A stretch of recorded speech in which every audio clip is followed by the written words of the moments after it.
So I've got this ever-growing list of quotes and thoughts. Anytime I come across something that I find really inspiring, I write it down because I have the memory of a goldfish.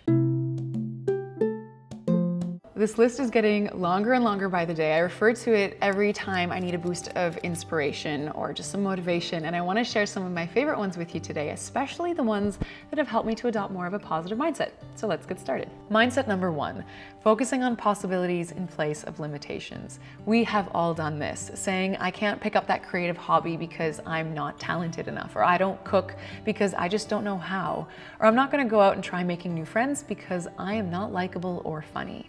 When we tell other people or ourselves these things as if they are the absolute truth, we kind of start to believe them. It was Gay Hendricks who said in his book, The Big Leap, "If I cling to the notion that something is not possible, I am arguing in favor of limitation. And if I argue for my limitations, I get to keep them. But if we were to instead argue in favor of our possibilities, then we get to turn those possibilities into a reality. I think it's better to prove that we can do something than to try to reinforce that we can't." It was George Bernard Shaw who said, "A Native American elder once described his own inner struggles in this way. He said, 'Inside of me, there are 2 dogs. One of the dogs is mean and evil. The other dog is good. The mean dog fights the good one all the time.' When asked which dog wins, he reflected for a moment and responded, 'The one I feed the most.' It doesn't matter if we're feeding our limitations or feeding our possibilities. Whichever one is the one we feed is the one that wins." Mindset number 2, always ask why. You know how kids are always so curious? They're always looking around them and asking the question, why? In an attempt to better understand the world around them. I think as adults, it's important that we continue to ask the why question, but more to understand the world that's inside of us. You've heard me say this time and time again. What is your why power? Why is it that you want to eat more wholesome foods, spend more time with friends or family, study that degree, move to that city, buy that new thing? When we don't know the answers to our whys strong enough, I think that's when we become more susceptible to being influenced by someone else's why. It was Gail Hyatt who said, "People lose their way when they lose their why." So let's take, for example, the ads that tell us that we need extra things to feel more fulfilled or happy or beautiful. If we started to question why we feel we need those things, I think for a lot of them, we learn it isn't something we really need at all. Maybe we've just fallen prey to companies who are trying to influence our purchasing behaviors, but asking that why question can really help us better understand our values, and that can help us feel more confident and reassured whenever we're making any life choices. Mindset number 3, prioritizing creativity and play. Elizabeth Gilbert said in her book, Big Magic, "If I'm not actively creating something, then chances are I'm probably actively destroying something.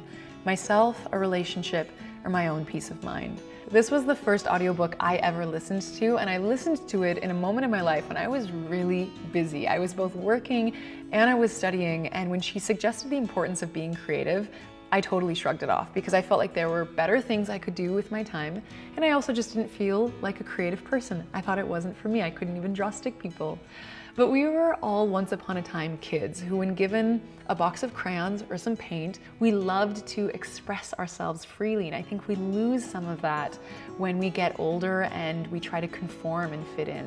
So I gave this whole creativity thing a shot. I took a half-day lesson on how to use a camera, and it was after that I started taking pictures of food for the first time, albeit terrible pictures. And what I've learned in this process is that we don't have to be great or even good at being creative. We just need to do it, because creativity goes well beyond just play.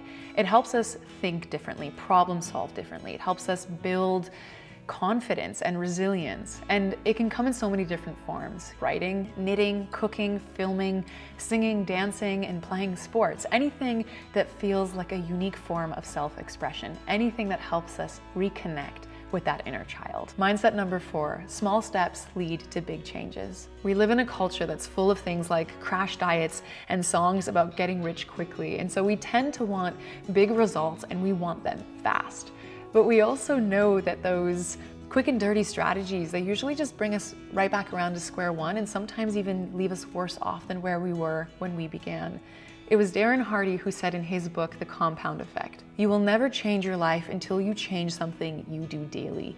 The secret of your success is found in your daily routine." Now, I am somebody who has been totally guilty of having that all or nothing mentality with certain things. For example, when I started the Pickup Limes blog, I told myself I was going to create 5 to 7 recipes a day so that I could bulk up the site a little bit more. But you can imagine that was a bit excessive to create these recipes from scratch and photograph it and clean up after myself. So after just 1 or 2 days, I was so tired, I quit and didn't pick it up again for a few months. And we tend to do this with a lot of areas in our life, especially I think exercising and eating well for most of us. It's the go big or go home mindset that we really need to shake, because it's the small things, those realistic things done repeatedly that make the biggest differences. And whatever the habit is you're looking to change, drink more fluids, be a bit more mindful, wake up a bit earlier, we do have a habit tracker PDF that might help to guide you along, and it's completely free. I'll leave that link for you in the description box below. Mindset number 5, taking care of me for you. We are social beings, and feeling that sense of connectedness, that love and belonging, it is so incredibly important. It feels good to laugh, to feel heard, to feel that bond with somebody. And so it can become easy to start relying on others for our happiness. Sometimes we can't just sit and enjoy our own company for a few minutes without feeling that impulsive need to just grab something to distract ourselves. It was Jim Rohn who said, "I used to say, if you will take care of me, I will take care of you.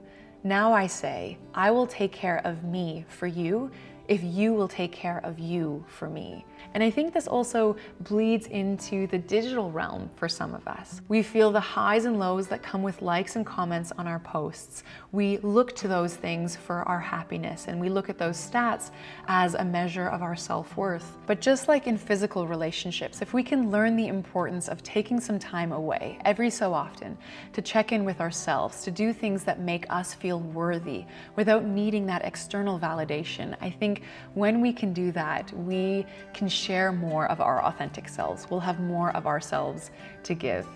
And now I've shared some of these quotes and these mindsets that I've picked up from lectures or TED Talks or documentaries. I'm curious if you have any of your own that you feel have positively influenced your life in some way. And if you do, if you're willing to share those in the comments, I'm definitely looking forward to reading them. I'm sure other people are as well.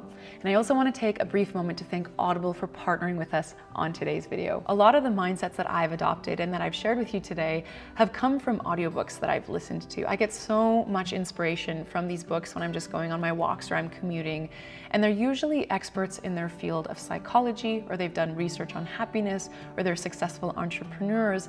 These are just people who have a world of insight and wisdom to share with us, and I think there's so much we can learn from them. I do have a list of some of my favorite audiobooks on the blog in case you're looking for some ideas, so I'll leave that link for you in the description box below, along with the link for audible.com/pickuplimes, which is where you can go to get 1 free audiobook of your choosing, plus a 30-day free membership if you'd like. You can also now, as an Audible member, get 1 free audiobook per month plus 2 free Audible originals. All right, I think that's it for today. I hope you enjoyed the video. If you did, it always shows a lot of love and support when you give the video a thumbs up. And I'm looking forward to seeing you guys in the comments. And Pickup Limes signing off. We'll see you in the next video.